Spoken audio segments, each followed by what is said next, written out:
Hey guys, I'm David Hislop, and we're going to take a look at the second set of guitar parts for the song Lion and the Lamb off the album Have It All. This song is in the key of B, and it's set to 90 beats per minute. The song starts off with a little dulcimer synthy swell intro, followed by the full band kicking in. And I'm going to show you what parts we play right now. The effects I'm running is a good bit of overdrive, followed by a quarter note delay, dotted eighth delay, and a bloom reverb. And the intro goes like this.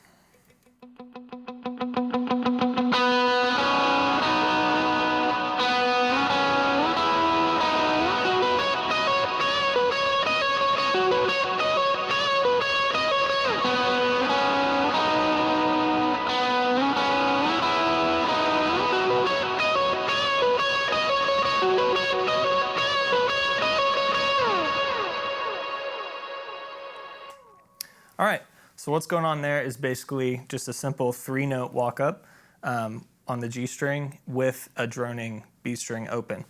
So slow, it looks like this.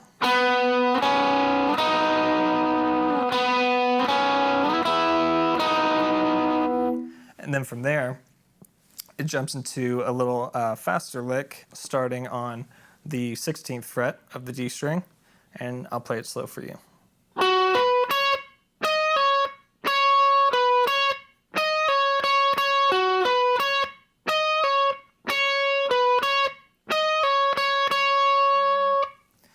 So a couple of tricks to this lick. One is you'll notice there's some pull-offs, so that's something you have to practice in between your picking.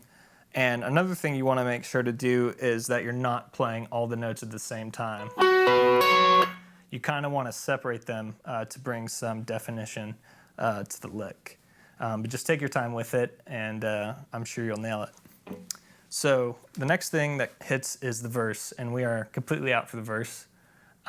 Then we go into a down chorus, and for the down chorus, we just kind of swell around in the key a little bit. So what I'm going to do for this part is keep those same reverb and delay settings and kick on an extra delay I have, an L cap, which is set to some longer repeats and a higher mix. So it kind of helps my swells to drone. So all we do in this part is just kind of swell around.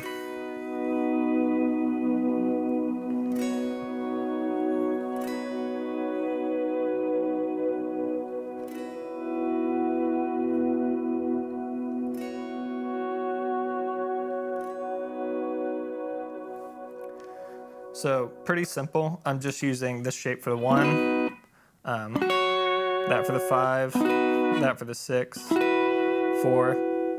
So you can just kind of swell around in that area to add a little bit of texture.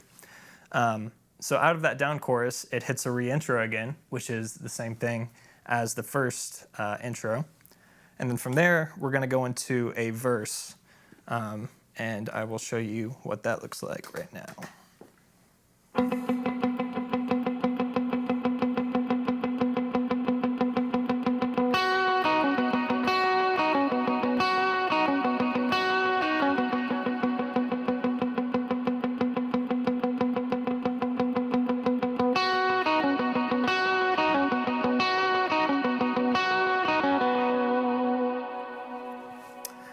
So I just have my dotted eighth delay and that bloom reverb and a little bit of a cleaner tone. All you're doing is just picking the root note there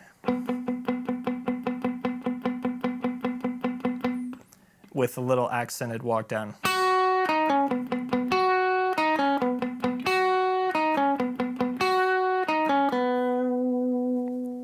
So pretty simple, nothing too crazy. From there, we jump into another big chorus. And on this one, we play a heavier rhythm.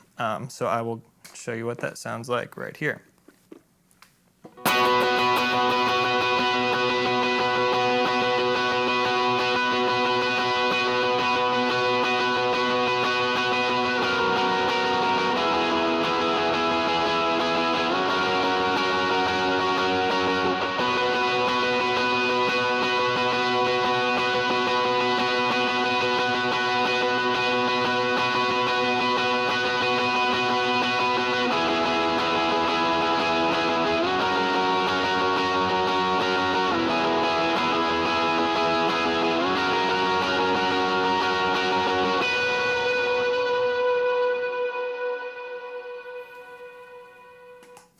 All right, so the progression is 1, 6, 4, 5.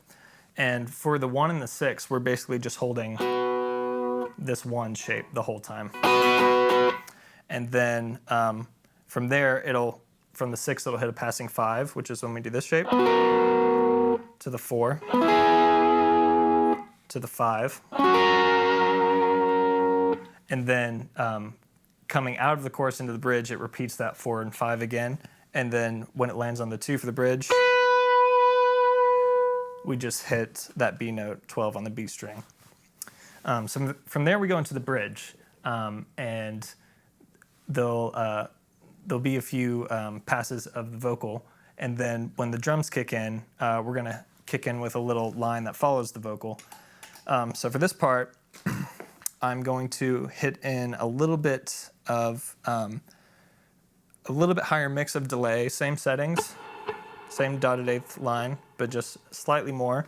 And then on my Mobius, I'm going to hit a chorus on. And this line looks like this.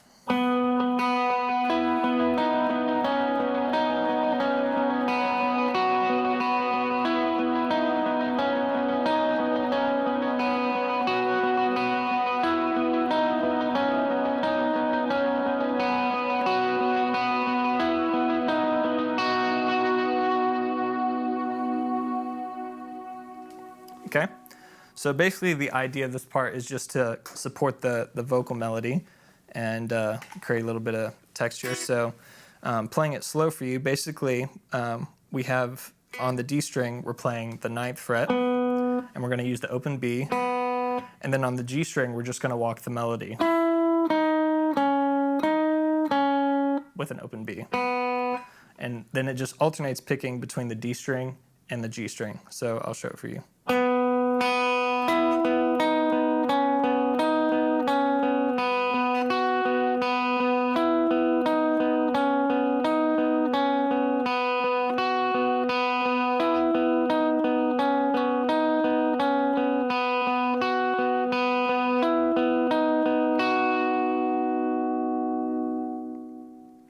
All right. And then out of the bridge, you just hold that chord and it hits into a big lead break where it plays, where we play the high trill section of the intro. We just play that twice and then we hit back into a big chorus. And the chorus is the same exact chords. And that's pretty much all the parts to Lion the Lamb. I'll play it for you right now with the track so you can kind of see how it all pieces together.